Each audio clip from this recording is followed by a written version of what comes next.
Teman-teman sekalian, salam jumpa di Kasih Insani Channel. Saya Patra Vensoris Vede di Endeh, Pulau Flores, dari sukarelawan kelompok Kasih Insani 1 KKI di Provinsi NTT, yang selama ini saya dan para sukarelawan di beberapa kabupaten di NTT sedikit menaruh kepedulian terhadap saudara-saudari kita yang menderita gangguan jiwa. Semoga kita berjumpa dalam keadaan sehat ya pada masa pandemi COVID-19 ini, yang kita berharap kasus makin menurun tetapi sekarang justru makin meningkat. Kiranya kita tetap patuh pada protokol kesehatan sebagaimana diimbau oleh pemerintah atau juga para tokoh agama. Teman-teman, video kemarin yang berjudul Ansel kembali dipasung sangat mengerikan, pasung kaki kanan dan 2 tangan, itu juga ditonton ya, atau mendapat respons dari Kasatreskrim Polres Endeh dan Kapolres Endeh. Kemarin pada hari Minggu 31 Januari saya dihubungi oleh Kasatreskrim Polres Endeh bahwa Kapolres ingin berjumpa dengan saya. Kapolres Endeh ingin duduk dengan kita berdiskusi tentang 1-2 hal terkait kasus ini. Dan setengah 11 kurang lebih kemarin kita bertemu di Biara Santo Conradus Endeh. Kita diskusikan beberapa hal. Dari Polres ada beberapa kasat juga, dan beberapa anggota polisi. Dari kita sukarelawan KKI ada beberapa teman 3 teman yang tanggal 26 Januari kemarin pergi berkunjung ke Kurumboro. Yang pasti dalam video kemarin itu saya memang menyinggung tentang peran dari kepolisian terhadap kasus ini, bahwa di situ ditegaskan kurang lebih Polres atau pihak polisi, entah Polres atau Polsek di Bolobona, sudah mengetahui kasus ini, dan secara langsung kasat mata ini adalah kasus kejahatan atau kriminalitas. Ini adalah penyiksaan yang berat, bukan sebuah pemasungan yang biasa. Ini pasungan yang luar biasa. Karena itu ketika pihak kepolisian tahu, mestinya segera bertindak ke lokasi, atau lebih dari itu bisa lakukan penyelidikan, bisa lakukan penyidikan, bisa minta keterangan orang-orang yang terkait dengan kasus ini. Dan itu yang sedikitnya menggugah Kapolres Endeh untuk menemui kita, untuk mendengarkan secara langsung bagaimana kami melihat kasus ini, bagaimana sampai terjadi kasus ini, dan solusi apa yang mungkin bisa dilakukan secara bersama.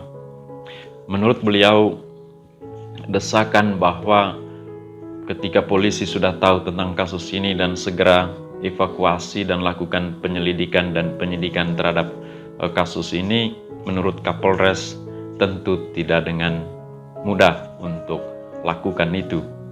Bahwa hukum tidak dengan sendirinya diterapkan, karena memang hukum itu sekarang ada perkembangan soal sosiologi hukum, efek dari penyelidikan hukum, efek dari proses hukum atas sebuah kasus itu memang sangat dipertimbangkan oleh pihak kepolisian.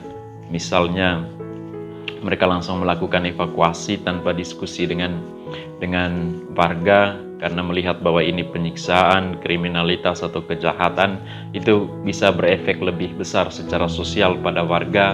Warga bisa mengamuk, warga bisa, pokoknya kurang lebih yang bisa digambarkan adalah bisa timbulkan justru kekacauan, bukan lagi kenyamanan, bukan lagi hukum itu membawa keadilan bagi pihak-pihak yang berperkara. Oke, kita kurang lebih paham itulah, paham itu. Desakan kita ya sebagai murni desakan ya memang mendesak harus seperti itu. Ya, bahwa polisi harus segera mengevakuasi, tetapi polisi bisa pertimbangkan. Misalnya kita beritahu kepada Kapolres bahwa saya kira Bapak kepolisian bisa mempertimbangkan keadaannya, apakah perlu langsung evakuasi ataukah dia buat secara bertahap. Misalnya ada kurang lebih 4 hal yang mesti dilakukan segera sekalipun belum evakuasi. Misalnya tangan itu diikat dengan tali dan diikat ke belakang. Itu bukan hanya satu helai tali itu, tetapi apa? Itu lilitan tali. Bisa lihat gambarnya. Tanggal 26 Januari foto ini diambil, itu sudah bengkak. Saya tidak tahu sudah sekarang tanggal 1 Februari ya, sudah berapa hari lalu ini? Sudah 6 hari lalu.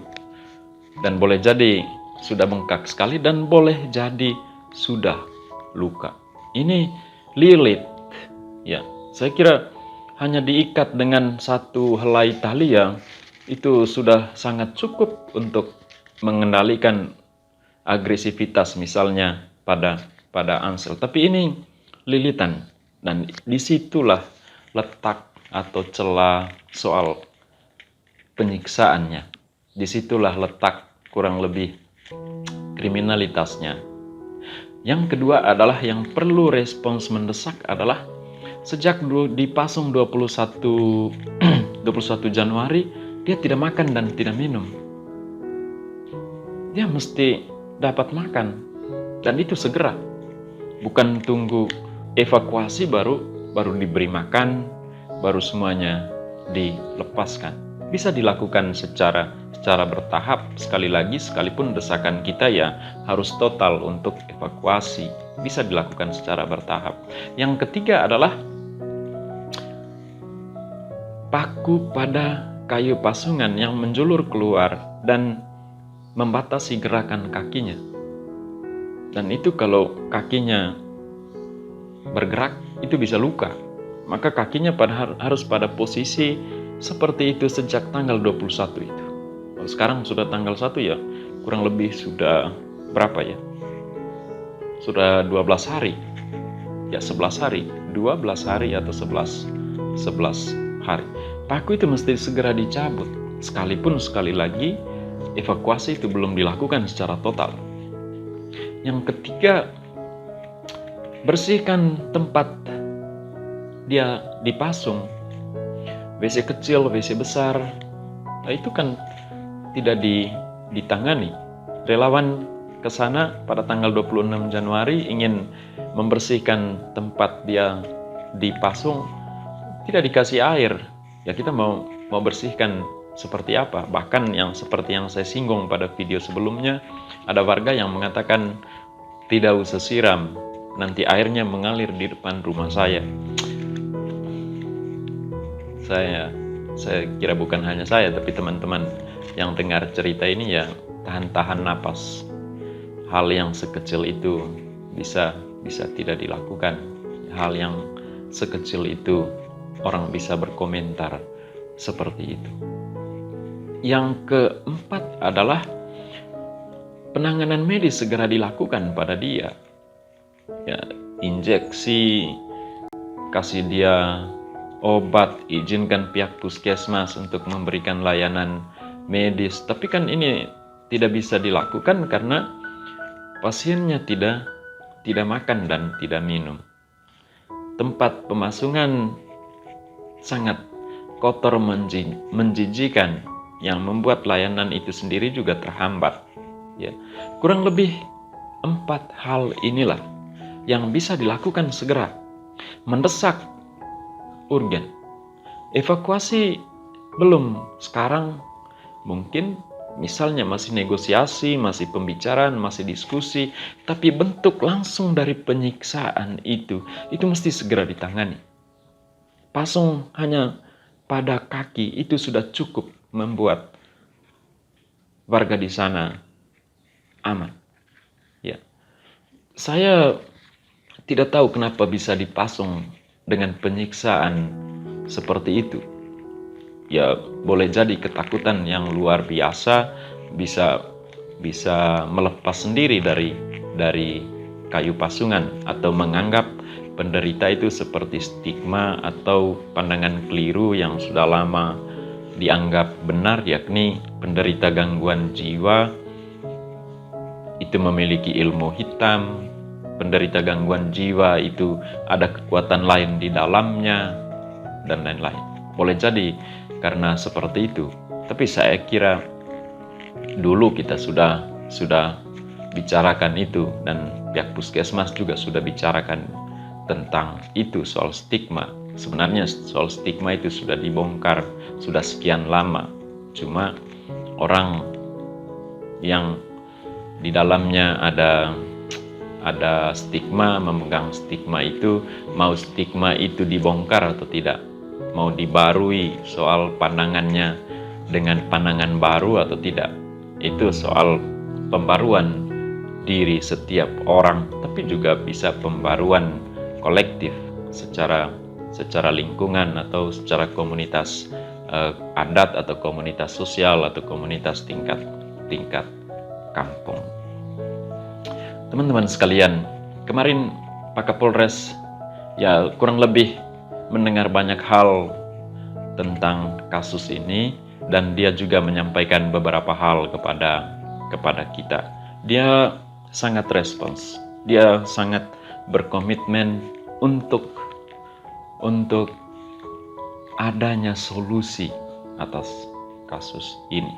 Dia setuju bahwa ini tidak manusiawi, ini penyiksaan, belum pernah dia temukan hal itu. Karena itu ya ada cerita yang mungkin rumit di balik itu. Kita ceritakan kemarin sedikit saja karena memang cerita tentang Ansel panjang, cerita tentang warga Kurumboro itu cukup panjang. Tapi kita ambil pada ujungnya pada kasus ini karena mesti segera ada solusi, mesti segera ada penanganan. Ada satu hal yang kurang lebih sangat menyentuh yang disampaikan oleh Bapak Kapolres kemarin. Dia tanya, apakah kita bisa menjamin, negara bisa menjamin bahwa ketika kita sudah mengevakuasi dia tidak akan kembali lagi ke kampung itu, supaya menghindari terjadi hal yang sama. Dan bila hal itu juga ya tidak masuk kampung, itu menjadi syarat dari evakuasi. Ya, ada kurang lebih beberapa jawaban yang kita berikan terhadap pertanyaan ini, yang melahirkan satu hal baru yang disampaikan oleh Kapolres yang juga kurang terpikirkan pada saya selama ini. Ya, bahwa kita memang cukup dilematis tentang hal ini. Apakah negara bisa menjamin? Ya, ini bukan soal saya, ini bukan soal relawan KKI, tapi apakah negara menjamin? Ini soal negara, ya, menjamin bahwa Ansel tidak kembali lagi ke sana. Cukup berat, cukup dilematis, tapi bukan berarti tidak bisa dijawab pertanyaan ini. Yakni, saya kira kita sedang tangani Ansel, atau selama ini kita tangani dia, yang kalau Ansel ditangani terkait kondisi gangguan jiwanya, maka memang masyarakat juga harus ditangani. Masyarakat juga harus dipulihkan. Masyarakat harus dipulihkan dari stigma, harus dipulihkan dari trauma, harus dipulihkan dari perasaan-perasaan negatif terhadap Ansel. Ansel kita tangani, kita rawat, dan bisa pulih, tetapi warga tidak keluar dari stigmanya, tidak keluar dari traumanya, tidak keluar dari perasaan-perasaan negatifnya. Dan kurang lebih ini yang kita tidak lakukan selama ini. Paling kita buat melalui tulisan di media sosial, melalui omongan video di YouTube, atau melalui tulisan atau omong dan tulis di media online atau juga televisi. Tetapi langsung pada masyarakat di sana itu kita tidak lakukan. Dulu sebenarnya saya pernah singgung kepada dinas sosial untuk bertanggung jawab tentang pembongkaran stigma ini. Dalam Undang-Undang Kesehatan Jiwa itu sangat jelas peran dinas sosial itu apa. Pengendalian pasung, bongkar pasung, pelepasan pasung, pencegahan pemasungan, bongkar stigma, soal trauma, itu perannya dinas sosial. Tetapi memang untuk sementara ya hingga saat ini belum dijalankan, bukan hanya soal secara keseluruhan ya terkait kasus ini saja belum dijalankan. Karena itu Kapolres memang sangat menganjurkan untuk pemerintah melakukan trauma healing, penyembuhan orang dari trauma. Itu biasa dilakukan oleh pihak-pihak terhadap warga yang mengalami bencana. Saya kira kalau konteksnya ini bisa juga warga Guru Mboro bisa mendapat trauma healing, dan ini bisa dilakukan oleh pihak dinas sosial karena di sana ada rehabilitasi sosialnya, ada juga soal kesehatan bisa dilakukan oleh dinas kesehatan. Saya kira kita bisa bantulah untuk hal ini, dan dari pihak agama juga bisa bantu, atau gereja lokal bisa bantu untuk trauma healing. Jadi mengevakuasi Ansel tidak serta-merta mempersyaratkan bahwa dia tidak diperbolehkan masuk kampung, tetapi mengevakuasi Ansel, merawat dia, memulihkan dia. Warga juga harus keluar dari traumanya, harus keluar dari stigmanya, harus keluar dari perasaan negatif. Kalau mereka tidak keluar dari 3 hal ini, maka biar Ansel tidak ada di sana, atau Ansel meninggal dalam pasungan dalam hari-hari ke depan jika terlambat untuk ditangani, maka trauma, stigma, dan perasaan negatif itu tetap ada pada mereka. Apalagi kalau kemungkinan pada beberapa tahun kemudian ada lagi yang menderita gangguan jiwa di sana, itu tetap dipandang seperti mereka memandang Ansel. Lalu hal lainnya adalah, dulu mereka mempersyaratkan kurang lebih seperti itu, Ansel tidak boleh masuk kampung. Tapi pertengahan Desember Ansel masuk ke kampung dan keadaannya baik, keadaannya pulih. Ini memang bisa didalami dengan video selanjutnya tentang kenapa Ansel dipasung, tetapi kita singgung sedikit bahwa dia aman, dia baik. Sekalipun respons dari masyarakat tidak 100% setuju dengan kehadirannya, tapi pada umumnya dia diterima gitu. Berkomunikasi, dia berkunjung, dia bergabung dengan warga di situ untuk cerita-cerita, duduk-duduk, dia pergi ke kebun dan lain-lain. Itu kan baik. Kalau itu berlanjut, ini tidak berlanjut. Kenapa? Karena putus obat.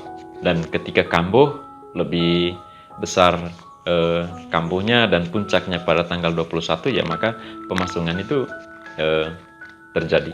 Tapi kenapa dipasung? Bukan hanya soal ini, ada cerita yang lebih mendalam, yang cukup panjang terkait ini. Teman-teman, selain bertemu dengan saya atau para sukarelawan KKI kemarin pada hari Minggu, tanggal 31 Januari, Kapolres juga menemui beberapa pihak. Dan dia juga secara terus terang katakan, kita sedang full bucket. Full bucket itu pengumpulan bahan dan keterangan tentang kasus ini, dan pihak kepolisian tidak mungkin hanya mengambil keterangan hanya satu pihak, dua pihak atau tiga pihak, tetapi semua pihak-pihak terkait dengan kasus ini. Karena itu beliau kemarin menemui beberapa pihak itu, dan pagi ini saya mendapat surat dari Kapolres. Ini saya pegang suratnya, surat undangan rapat koordinasi di Polres ND sebentar, di tempatnya di ruang PPKO Mapolres ND. Yang diundang di sini selain kita relawan KKI, ada juga Sekda ND, ada asisten satu juga, ada Camat ND Timur, karena Kampung Kurumboro, kampung halamannya Ansel atau warga di sana itu masuk wilayah Kecamatan ND Timur. Juga Kepala Desa Tibutewa, juga Romo Perno, saya kira dia pelaksana tugas VKEP ND.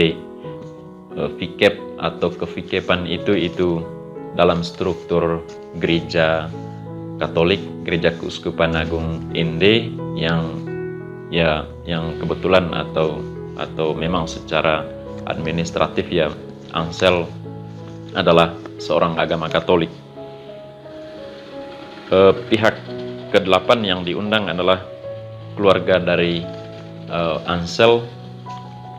Saya tidak tahu, yang pasti ini bukan keluarga kandung, boleh jadi seperti kita juga mengenal lebih dekat atau ada hubungan keluarga besar. Ini Bapak Hendrik. Kalau Bapak Hendrik yang dimaksud adalah Bapak Hendrik di Kurumboro, itu adalah dulu ketua lingkungan. Dalam struktur gereja Katolik ada istilah ketua lingkungan, ya, lingkungan Kurumboro. Saya kira beliau. Dan isi pertemuannya adalah bicara tentang hasil koordinasi Kapolres ND dengan beberapa pihak, dan juga adanya pertemuan ini setelah koordinasi Kapolres ND berkoordinasi dengan Sekda ND kemarin tentang penanganan permasalahan pemasungan terhadap saudara Ansel, dan diharapkan beberapa pihak itu hadir. Rapat koordinasinya dilaksanakan di Mapolres ND pada pukul 13 waktu Indonesia Tengah atau jam 1 siang. Ini sebuah kesempatan yang bagus untuk mencari solusi atas kasus ini. Dan kemarin juga kita singgung soal secara kasat mata keadaan penyiksaan itu, pemasungan yang luar biasa itu. Kita bilang, Bapak Kapolres, kita boleh berdiskusi di sini. Bapak Kapolres bisa menemui beberapa pihak terkait untuk full bucket, mendengarkan keterangan yang kurang lebih seimbang dari pelbagai pihak. Tetapi kembali kita kurang lebih tegaskan bahwa ada yang sangat mendesak di sana. Kita sedang berdiskusi, Ansel tetap tidak dapat makan. Kita sedang berdiskusi, berusaha, tangan Ansel tetap diikat, disiksa seperti itu. Dan kakinya dibuat demikian dengan paku-paku yang mengancam kakinya luka. Tempat pasungannya, keadaannya seperti itu. Ya, saya merasa sangat bersalah ketika kita berdiskusi. Oke, ada tertawanya dan lain-lain, tapi korbannya tetap menjadi korban yang sangat tersiksa. Maka yang mesti dilakukan tanpa rapat koordinasi adalah segera tangani beberapa hal itu, yakni 4 hal tadi. Soal tangannya, soal paku pada di dekat kakinya, soal makan minum, soal layanan medis, dan soal kebersihan tempat pasungnya. Itu yang mesti segera dilakukan. Ya, teman-teman sekalian, kurang lebih itu yang dapat saya infokan kepada teman-teman. Dan pertanyaan pada video pertama, bagian pertama soal kenapa Ansel dipasung, ya kita pending, akan kita jawab nanti. Dan pertanyaan itu sebenarnya juga banyak diajukan oleh teman-teman yang melalui WA-nya mereka mendapatkan link dari video kemarin, dan juga ada komentar-komentar di channel ini, Kasih Insani Channel, kenapa dipasung lagi. Itu saya tidak bisa menjawab dengan satu pernyataan, dengan 1-2 kalimat, tetapi perlu sebuah penjelasan yang cukup panjang agar dipahami secara integral, atau yang dipahami secara menyeluruh. Ya, terima kasih teman-teman. Salam jumpa di lain kesempatan. Salam sehat jiwa tentunya, dan salam belum kalah. Doakan teman-teman untuk perjuangan ini, doakan untuk Ansel, doakan untuk warga di sana.